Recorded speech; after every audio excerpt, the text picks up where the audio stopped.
ঈদের দিনের মাসনুন কাজগুলো কি কি, যে কাজগুলো অবশ্যই করতে হবে এই কাজগুলো যদি একটু বলে দিতেন সংক্ষিপ্ত আকারে ভালো হতো। ভেরি ভেরি ইম্পর্টেন্ট একটা বিষয়। এই বিষয়টা কিন্তু আমরা অনেকে খেয়াল করি। ঈদের দিনের কাজ কি? হুজুর গরু জবাই করা। কাজ কি? গোশত খাওয়া। কাজ কি? সেমাই খাওয়া। ওই যে এক ভদ্রলোকের জিজ্ঞেস করা হয়েছিল গোসলের ফরজ কয়টা? কয় তিনটা। কি কি? কৌতুক আর কি। বলতেছে যে তিনটা হলো গামছা, লুঙ্গি আর সাবান। এটা নাকি গোসলের 3 ফরজ। এই ঈদ বলতে মানুষ বুঝে যে ঈদ মানে আনন্দ, ভালো মন্দ খাইতে হবে, ঘুরতে হবে, ফিরতে হবে, বাস। শুধু এটা না, ঈদের দিনের মাসনুন কাজগুলো কি কি? এক নাম্বার মাসনুন কাজ হচ্ছে খুব সকালে ঘুম থেকে উঠবেন। খুব সকালে ঘুম থেকে উঠে ফজরের নামাজ আদায় করবেন, যেটা রাসূল সাল্লাল্লাহু আলাইহি ওয়াসাল্লাম করেছেন, ফজরের নামাজ। 2 নাম্বার হচ্ছে মেসওয়াক করা। 3 নাম্বার হচ্ছে আতর ব্যবহার করা।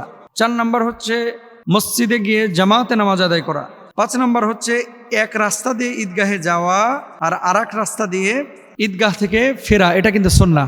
এখন আপনাদের বাইক আছে, এই জন্য অনেকে বাইক নিয়ে যান, অনেকে আপনারা গাড়ি নিয়ে যান। এটা কিন্তু ঠিক না, কারণ ঈদের নামাজ পায়ে হেঁটে যাওয়া এটা হচ্ছে নবীজি সাল্লাল্লাহু আলাইহি ওয়াসাল্লামের সুন্নাহ। এটা খেয়াল রাখতে হবে। এরপর হচ্ছে গোসল করতে হবে। রাসূল আকরাম সাল্লাল্লাহু আলাইহি ওয়াসাল্লাম ঈদের নামাজের আগে গোসল করতেন। দেখেন, মেসওয়াকের ব্যাপারে যে কথাটা বললাম, নবীজির হাদিস হচ্ছে লাউলা আন আশুক্কা আলাইয়া আলা উম্মতি লা আমারতুহুম বিসওয়াক। যদি আমার উম্মতের জন্য কষ্টকর না হতো তাহলে উম্মতের মেসওয়াকের একেবারে পার্মানেন্ট নির্দেশ নবীজি দিয়ে দিতেন। এটা নবীজি নিজে বলছেন, যদি কষ্ট না হতো। এর জন্য নবীজি সাল্লাল্লাহু আলাইহি ওয়াসাল্লাম নামাজে ঢোকার আগে কিন্তু মেসওয়াক করতেন, ওযুর আগে সময় কিন্তু মেসওয়াক করতেন। আপনারা করার চেষ্টা করবেন ইনশাআল্লাহ। ঈদের দিন নতুন পোশাক পরা সুন্নাহ না, কিন্তু সুন্দর পরিপাটি পবিত্র পোশাক পরা এটা হচ্ছে সুন্নাহ। বুঝাইতে পারছি মনে হয়। আপনারা ঈদের দিন নতুন পোশাকটাকে একেবারে ম্যান্ডেটরি মনে করেন, যে নতুন পোশাক পরতে হবে না, পুত পবিত্র পোশাক পরতে হবে। এটাই হচ্ছে নবীজির কথা। ঈদুল ফিতরের নামাজ কিন্তু এটা না, এটা হচ্ছে ঈদুল আজহা। আপনারা বলেন কোরবানি ঈদ, কেউ বলে কোরবানি ঈদ, কেউ বলে বকরি ঈদ, আবার কেউ বলে বখরা ঈদ। মানে এই ঈদের নাম যে কত আছে এই দেশে। এই বখরা ঈদে, কোরবানি ঈদে, ছাগল কাটা, গরু কাটা ঈদে নামাজের আগে কিছু খাবেন না, এটা সুন্নাহ। সুন্নাহ কি? নামাজের পরে যে কোরবানিটা করছেন, এই কোরবানির পশুর গোশত দিয়ে প্রথম খাবারটা সুন্নাহ। অনেকে ভাগে কোরবানি দেন। এখন বলবো হুজুর গোশত টানলে কে কি মনে করে?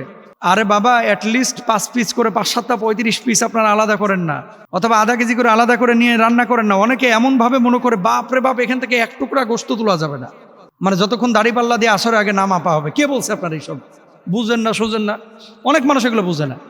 আপনি দেখেন, একটা ঠ্যাং কাটা হয়ে গেছে, কোপানো হয়ে গেছে, ওখান থেকে 2 কেজি গোশত নিয়ে যে রান্না করে সবাই মিলে খান না, এটা তো সুন্নাহ না।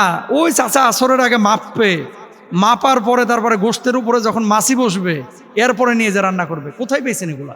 এই সমস্ত কুসংস্কার দূর করতে হবে। মাইন্ড করেন না, একটু শক্তভাবে বলতেছি, কারণ এগুলো আপনারা বলা তো দূরের কথা, আমরাও যখন বলতে যাই নতুন নতুন হুজুর, নতুন নতুন ফতোয়া। আমার বাপ দাদা এগুলো করে আসছে সারা জীবন, এগুলো করে আসছে, এর লেগে আমাদের কথার বেল নাই। কাকা, শরিয়াকে শরিয়ার জায়গায় রাখতে হবে, এবং আপনাদেরকেও খেয়াল রাখতে হবে বিধান যেভাবে দেওয়া হয়েছে সেভাবে মেনে নেন ইনশাআল্লাহ। এরপর আসেন, যেমন রাসূল সাল্লাল্লাহু আলাইহি ওয়াসাল্লাম এই কাজটা করেছেন, তাকবীর পাঠ করা। তাকবীরটা কি? আল্লাহু আকবার, আল্লাহু আকবার, লা ইলাহা ইল্লাল্লাহু, আল্লাহু আকবার, আল্লাহু আকবার, ওয়ালিল্লাহিল হামদ। ঠিক আছে, এই তাকবীরটা আপনারা বেশি বেশি পড়বেন ইনশাআল্লাহ। এরপরে ঈদগাহে যাওয়া, হেঁটে যাওয়া, এগুলো তো বললামই। এক রাস্তা দিয়ে যাওয়া, অন্য রাস্তা দিয়ে আসা।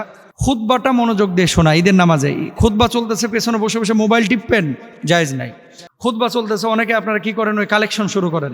ইমাম খুতবা দিচ্ছে আর আপনি টুপি নিয়ে হাজির, টুপি নিয়ে কালেকশন দেন, ইমামের জন্য কিছু দেন, ঈদগাহের জন্য কিছু দেন। না, খুতবার সময় কোনো কালেকশন হবে না, দোয়ার আগে করবেন। এরপরে মুসলমানদের সাথে সাক্ষাৎ করবেন, আত্মীয় স্বজন যারা আছে, খালা ফুফু, এদের সাথে দেখা সাক্ষাৎ করবেন।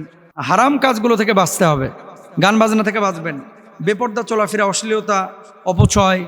হুজুর সারা বছর কিচ্ছু খায় না, খালি ঈদের দিন ডলে। কথা বলছেন? ঈদের দিনে যে ডলে ডলে খায়, গাঞ্জা গুঞ্জা যারা খায়, সারা বছর যেমন হারাম, ঈদের দিনও হারাম। সারা বছর খায় না, ঈদের দিন রয়্যাল এনফিল্ড নিয়ে ওই চিপার মধ্যে যায়, বেড়িবাদের ওই চিপার ভিতরে গিয়ে অনেক সময় মাদক সেবন করে। এই চিপা চাপায় যেগুলো থাকে, এগুলো হচ্ছে ছাপড়ি পোলাপান, এগুলো বদমাইশ, এগুলো থেকে দূরে থাকতে হবে। এটা ঈদের সাথে সম্পৃক্ত না, এগুলো হারাম কাজ। মাদক সেবন করা যাবে না। আল্লাহ বুঝদান করুক, আমিন বলেন। এরপরে হচ্ছে আল্লাহ সুবহানাহু ওয়া তাআলা ঈদ যে আপনাকে দিয়েছেন, এই ঈদটা হচ্ছে ক্ষমার জন্য। আপনি আল্লাহর কাছে বলবেন যে আল্লাহ আপনি আমাকে মাফ করেন, ক্ষমা করেন। সাহাবীরা কাঁদতেন ঈদের দিন, আপনিও কাঁদবেন ইনশাআল্লাহ। আল্লাহ তাআলা আমাদেরকে বোঝার তৌফিক দান করুন, আমিন।